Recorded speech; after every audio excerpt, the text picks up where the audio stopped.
Здравейте! В днескашното видео ще ви покажем как да се трансферирате и да сядате в кола след смяна на тазобедрена става.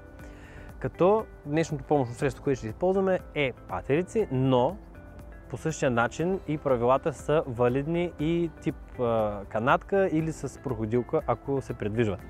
Така че нека да започваме. Ще приемем, че оперираният ми крак е десния ми крак, така че отиваме си. Завъртате се,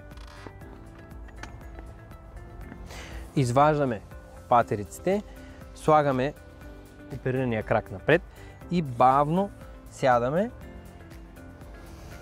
Сега слагаме патериците да може да се подпред и се намистаме назад, като гледаме крака ни да не надвишава 90 градуса флексия в тазобедрената става.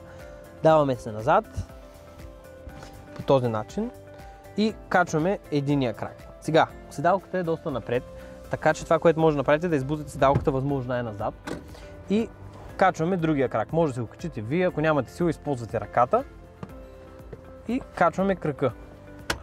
От тук внимаваме да не сгъваме тазобедрената става, да няма 90 градуса отново, така че може да се регулирате седалката и да дадете назад облигалката колкото е възможно.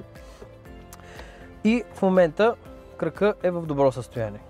Разбира се, вие се намислите вече седалката, бутате я назад, намислите си облигалката както ви е удобно и това представлява качването, а слизането е по абсолютно същия начин, просто наобратно. Първо сваляме оперирания крак, бавно се наместваме, сваляме другия крак, сядаме, взимаме патериците, оперирания крак е напред и ставаме с здравия крак.